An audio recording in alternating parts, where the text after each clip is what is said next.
Unscripted with पायल में आपका स्वागत है। लघु कथाएं की श्रृंखला में आज की कहानी है समझदार दोस्त। समझदार दोस्त। बहुत समय पहले की बात है। दो अरबी दोस्तों को एक बहुत बड़े खजाने का नक्शा मिला।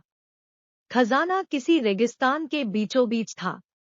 दोनों ने योजना बनाना शुरू की। खजाने तक पहुंचने के लिए बहुत लंबा समय लगता और रास्ते में भूख प्यास से मर जाने का भी खतरा था। बहुत विचार करने पर दोनों ने तय किया कि इस योजना में एक और समझदार दोस्त को शामिल किया जाए, ताकि वे एक और ऊंट अपने साथ ले जा सके जिस पर खाने पीने का ढेर सारा सामान भी आ जाए और खजाना अधिक होने पर वे उसे ऊंट पर ढो भी सकें। पर सवाल ये उठा कि चुनाव किसका किया जाए। बहुत सोचने के बाद मोहम्मद और रिजवान को चुना गया। दोनों हर तरह से बिल्कुल एक तरह के थे और कहना मुश्किल था कि दोनों में अधिक बुद्धिमान कौन है। इसलिए एक प्रतियोगिता के जरिए सही व्यक्ति का चुनाव करने का फैसला किया गया।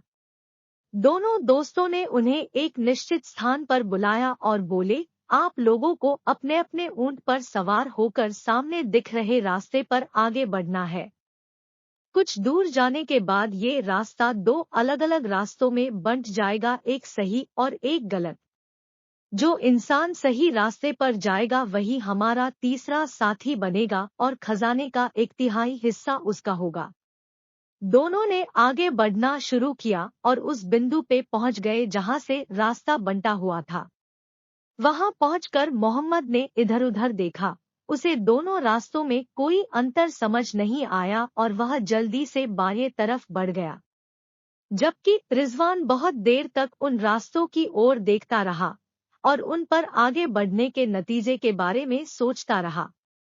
करीब 1 घंटे बाद बाईं ओर के रास्ते पर धूल उड़ती दिखाई दी। मोहम्मद बड़ी तेजी से उस रास्ते पर वापस आ रहा था। उसे देखते ही रिजवान मुस्कुराया और बोला, गलत रास्ता। हाँ, शायद, मोहम्मद ने जवाब दिया। शुक्रिया, रिजवान ने फौरन जवाब दिया। तुम्हें नहीं, हमने मोहम्मद को चुना है, दोनों दोस्त एक साथ बोले। पर मोहम्मद तो गलत रास्ते पर आगे बढ़ा था। फिर उसे क्यों चुना जा रहा है? रिजवान गुस्से में बोला। क्योंकि उसने ये पता लगा लिया कि गलत रास्ता कौन है और अब वो सही रास्ते पर आगे जा सकता है, जबकि तुमने पूरा वक्त बस एक जगह बैठकर यही सोचने में गंवा दिया कि कौन सा रास्ता सही है और कौन सा गलत। समझदारी किसी चीज के बारे में जरूरत से ज्यादा सोचने में नहीं बल्कि एक समय के बाद उस पर काम करने और तजुर्बे से सीख लेने में है। दोस्तों ने अपनी बात पूरी की। फ्रेंड्स, हमारी लाइफ में भी कभी न कभी ऐसा पॉइंट आता है जहां हम डिसाइड नहीं कर पाते कि कौन सा रास्ता सही है और कौन सा गलत।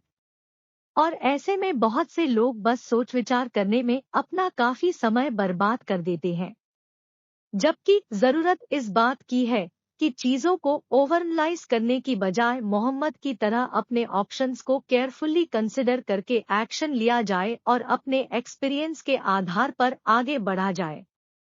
वीडियो अच्छी लगे तो लाइक, शेयर एंड सब्सक्राइब जरूर करें। धन्यवाद।